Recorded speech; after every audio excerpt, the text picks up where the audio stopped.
Hi, I'm Gabe Tice, and welcome to Betcher Industries. Come on, let's take a step inside. I'll show you around. Mr. Betcher, the original Mr. Betcher, read this essay by a professor at Temple University, and it was called Acres of Diamonds. And the basic moral of the story is you can make your own destiny. You can control your own destiny. A lot of times, what could be greatness in your own destiny is right in your own backyard. Louis A. Betcher, the founder of Betcher Industries, lived a true rags to riches life because of the creation of his company. We would like to take this time to honor the Betcher family and Betcher Industries by establishing and awarding the first annual Diamond in the Acres Award for Outstanding Business and Entrepreneurship. A little bit about me, and then I'll get into the good stuff. I'm the head of marketing for Betcher Industries. I've been here for almost 8 years.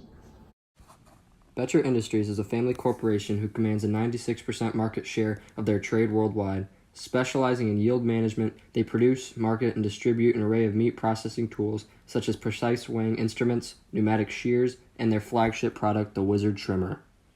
This display wall was done to give you an idea of all the stuff that we make. And for the most part, we make most of the items in here. Some of the stuff we source in private label, like the greases and the lubricants and stuff. But for the most part, we hand make, say the handcraft, but really, we craft all the componentries. The products seen here are the many offerings manufactured by Betcher. With the exception of the grease used for certain products, everything is made in-house. Signature items like the Wizard Trimmer and the pneumatic shears can be seen along with newer innovations like the Optimax breading machine and the Gainco high-speed weighing scales. What's beautiful about this place and the Betcher family is that it never gave away manufacturing. It was very convenient in the 90s to give it away. They never farmed things out to, they could have really pushed a lot of stuff overseas, never did. Kept it here in Erie County in Northeast Ohio, and consequently, there's been hundreds of lives, if not thousands of lives, that have been touched by the company. Lou Betcher got the inspiration for his company in Cleveland, Ohio during World War II. Every day on his way to work as a gas can manufacturer in the stockyards of Cleveland, he would notice dumpsters full of carcasses with meat still on them. Seeing a need to increase yield, Betcher put his engineering education to work to develop his first patent, the Wizard Trimmer. This was the start to the original company in West Cleveland, built in 1944. Mr. Betcher was inspired by that essay, inspired him. He created a business. His sons took it to the next level. They in the 60s and 70s, they moved out here in the 70s. They built the building. Despite international success and domination in the industry, Betcher has kept its headquarters along with its family spirit and iconic red barn look in Birmingham, Ohio, just off Highway 80. Lou's son, Larry and Bill Betcher, advanced their father's dreams by continuing to innovate and expand as president and vice president of their father's company. Today, they are happily retired and the family values and legacy lives on. What he ended up doing was creating a business for himself as an entrepreneur by servicing the stockyards. They were slaughtering these animals, all this red meat going down. And he said, gosh, you're wasting all that good meat. They said, well, we don't have a tool to take these things off. We can't cut them out by hand. That was the inspiration for that patent, that design, the Wizard Trimmer. A unique radial design hand tool that was capable of doing trimming, lean recovery, and ultimately is still the predecessor for this flagship product, which is the Wizard Trimmer. In this clip, you can see firsthand just how efficient the Wizard Trimmer is. As it trims the piece of meat, it not only makes clean and precise cuts, retaining as much good meat as possible, but also increasing the speed of the process exponentially. With a traditional straight-edge blade, the laborer would be required to handle the meat much more and make several more cuts to remove what's needed. A straight edge would decrease speed and overall yield, as it cannot make cuts to compete with the preciseness of the Wizard Trimmer. In addition to bettering the product, meat dust was a loss of yield when they sawed meats like pork loin. And on top of this, it would rough up the surface. This would make the shelf life 2 days less. The shelf life went from 2 to 3 days to 5 to 6 days. For the Wizard Trimmer, what were they using? Was it just like a straight edge? Straight knives. That's got Yeah, straight knives, and saws, and just really arcane, hand tools. The large industrial red meat processing plants, pork and beef,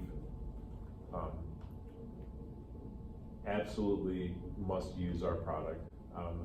But there are still a lot of straight knives used because just the morphology of an animal is just, there's still a lot of cutting that's being done with a straight knife.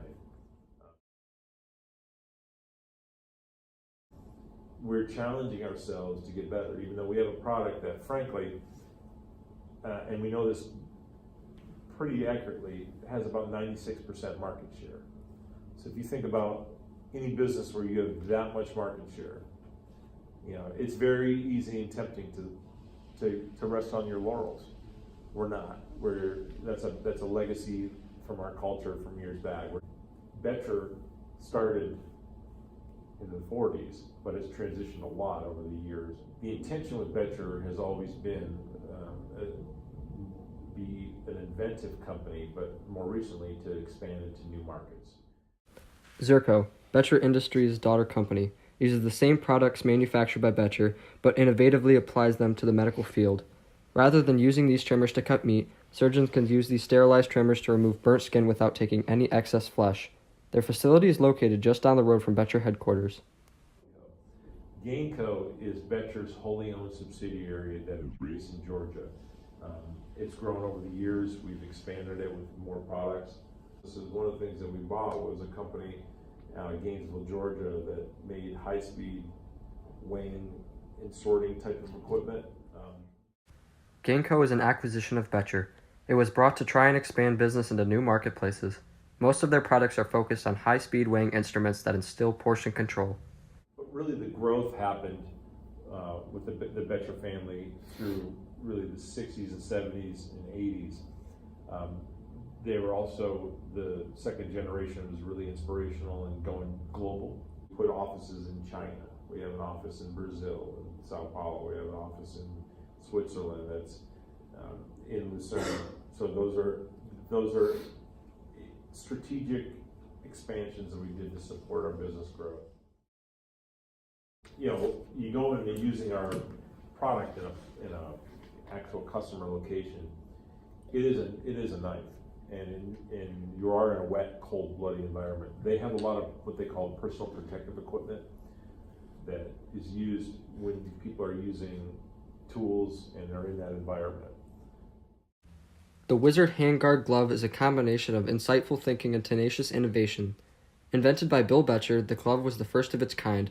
Despite how hard it is to maintain a patent in the glove industry, Betcher held onto this patent for 15 years and recently sold their product to Wells Lamont, one of the biggest glove manufacturers in the business.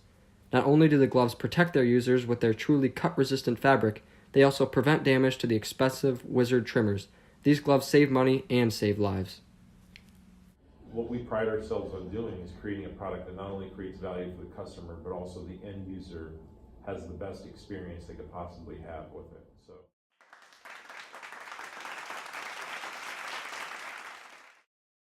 At the core of what we are is we're a manufacturing company.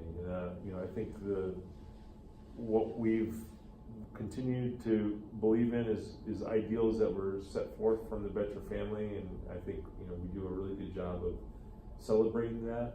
So a lot of the legacy things that were part of Betcher we still do.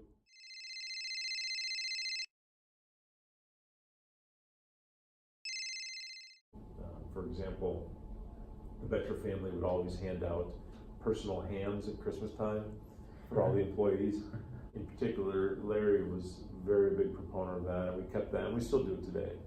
On my birthday, I get chocolates and nuts sent to my house from Betcher. We also meet twice a year and have an employee breakfast.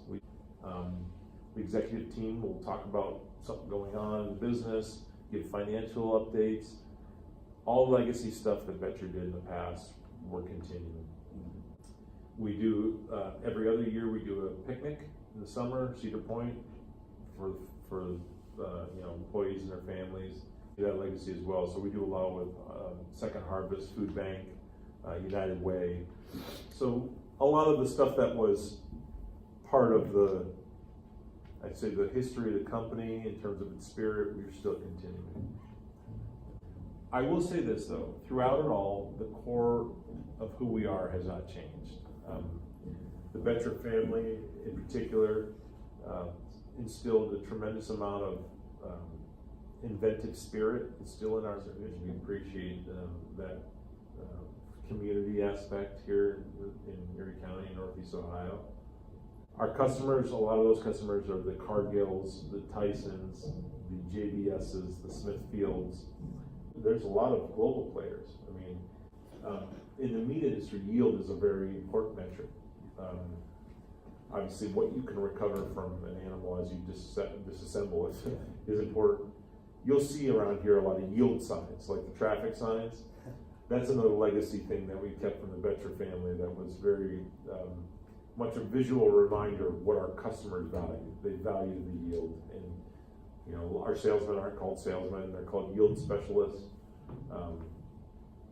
Larry, in particular, used to always come around and say it's all about the yield, and that was his catchphrase. And you know, that legacy still stands here, and we try to, you know, celebrate that across the organization in our facility. But it truly is the metric that a lot of the meat processing industry looks at, because it is important, because the more you're able to recover and use from an animal, the more you can feed the world. So, but for the most part, we're helping to feed the world, and protein is still the most desired and most effective source of nutrition for humans. And you know, there's good money in the meat, as they say. Yeah, that's it.